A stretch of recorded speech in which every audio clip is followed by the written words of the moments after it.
Oui, bonjour tout le monde.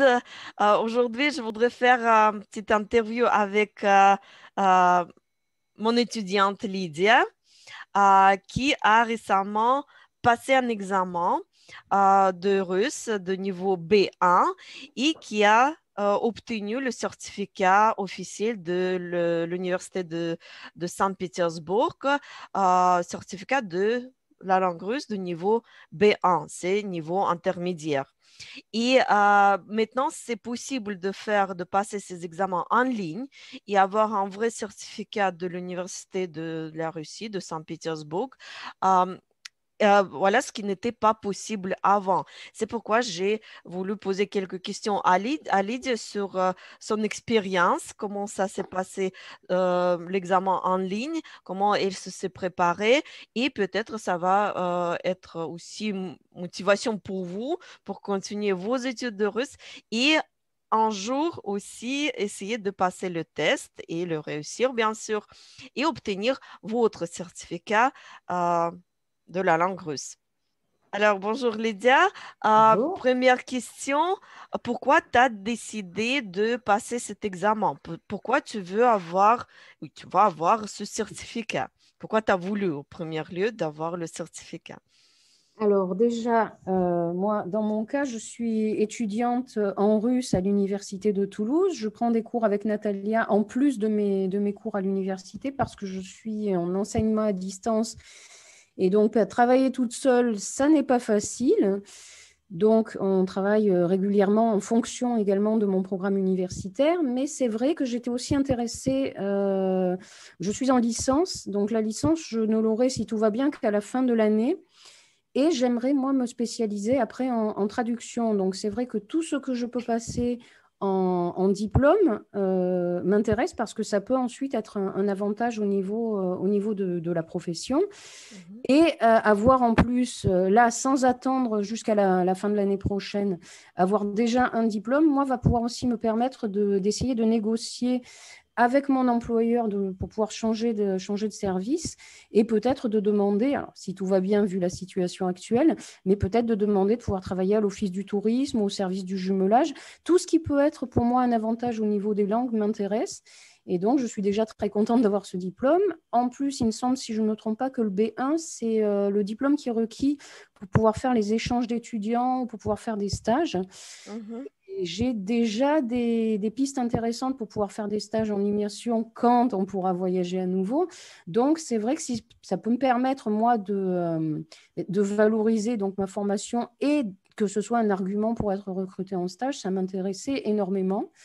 Et Mhm. donc, voilà, je suis très contente. Et puis, ça sera bien sur un CV d'avoir un diplôme de Un petit bon, Saint-Pétersbourg. bien sûr, bien sûr. Et ça te La confirme petite vraiment ton niveau. satisfaction Déjà, personnelle. oui, Voilà. oui, oui. Et ça, Oui, c'est parce que quelque chose de formel, mais pour toi-même, c'est aussi comme confirmation. Oui. effectivement, ça permet de confirmer ce niveau. Donc, Parce que quand on apprend une langue déjà quelques années, on veut savoir où on est, hein, à quel niveau tout on à se fait. trouve déjà, évoluer un petit peu comme résultat de ses efforts. Et si on peut avoir une confirmation de l'université, ça c'est encore mieux. Oui, Oui, tout à et fait, justement, parce oui, qu'on parce sera que plus sûr de soi. Et c'est vrai que j'en parlais là, sur Internet avec quelqu'un. Je lui dis, bah, du coup, ça m'a donné un bon coup de redémarrage pour l'université. Ça me donne une bonne motivation quand même pour tout ce qui est licence, pour valider ma licence Mhm. cette année, oui. Ok, très Donc, bien. Parlons un petit peu de l'examen même. Parce que voilà, j'explique qu'il y a plusieurs parties. C'est partie test grammaire et lexique, juste vraiment un test multi-choix. Après, il y a une partie lecture où il faut lire un texte, comprendre et répondre aux questions. Partie audition, quand il faut écouter dialogue, texte et aussi répondre aux questions. Partie euh, écriture quand il faut produire les textes, ses propres textes, et partie orale quand il faut communiquer avec le professeur, avec l'examinateur, pour pouvoir évoluer votre compétence de conversation. Qu'est-ce qui était plus difficile pour toi? alors, d'abord, je veux dire, les trois plus faciles pour moi, ça a été tout ce qui est grammaire, lexique. compréhension lecture et compréhension écrite, compréhension audio. Après, le problème, c'est aussi que normalement, les examens, quand ils sont organisés en centre, sont organisés sur 2 jours. Tandis que là, j'ai enchaîné de 9 h du matin à 3 h de l'après-midi, sans presque de pause, même pas pour manger. Les 5 examens, donc c'est très, très intensif. Et j'ai commencé dès le matin par la discussion. Donc, sans avoir eu vraiment le temps de passer peut-être si j'avais pu commencer par les QCM, c'est vrai que ça m'aurait déjà mis un petit peu plus en train pour tout ce qui était, préparation orale. Parce qu'attaquer directement par l'oral à 9 h du matin, c'était un petit peu dur. Et l'oral, comme l'écrit, ont un rapport de temps par rapport à ce qui est attendu qui est quand même un petit peu court. Donc, 25 minutes pour lire un texte et des questions et réfléchir à ce qu'on va dire. Puis ensuite, 10 minutes pour résumer le texte à l'oral, pour répondre aux questions, pour débattre avec l'examinateur sur le texte. Puis un exercice de simulation. En l'occurrence, moi, je suis très, très bien tombée là-dessus pour la discussion, puisque j'ai eu comme question, imaginez qu'un ami veuille apprendre une langue et vous demande des renseignements. Donc, qu'est-ce que vous lui diriez? À quel âge est-ce qu'il vaut mieux apprendre une langue? Et dans quelles conditions? Et comment vous faites? Donc, moi, c'était vraiment tout à fait mon domaine. Donc, celui-là n'a pas posé problème. Après, c'est vrai que les échanges aussi de questions sur divers thèmes sont assez déroutants parce qu'on ne sait pas, on n'a pas du tout de préparation, on ne sait pas du tout sur quoi on va tomber. Alors moi, j'ai aussi là eu de la chance, c'est-à-dire j'ai eu au départ des questions très très simples. Quel jour est votre anniversaire?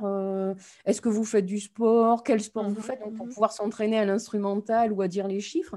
Donc, ça n'était pas des questions difficiles, mais voilà, il faut s'attendre à avoir des questions sur n'importe quel sujet sans avoir pu les préparer. Oui, ça c'est juste pour clarifier aux gens qui n'ont jamais vu c'est quoi l'examen, par exemple, partie orale. Oui, il y a une partie quand vous avez comme les petites situations, vous êtes mis en situation et vous devez soit répondre à une question ou poser une question. Par exemple, voilà, comme on l'a dit, quand est votre anniversaire, vous devez répondre, par exemple, aux questions. Ou sinon, au contraire, vous voulez, par exemple, acheter des billets, demandez votre ami où vous pouvez le faire. Vous devez commencer cette conversation. Alors, vous n'avez pas beaucoup de temps à réfléchir, il faut réagir. Mais ça, je trouve que ça, c'est l'exercice qui est très, très utile parce que c'est ça qui se passe dans la vie, normalement, dans les situations dans la vie, quand vous devez soit chercher l'information ou répondre aux questions de votre interlocuteur.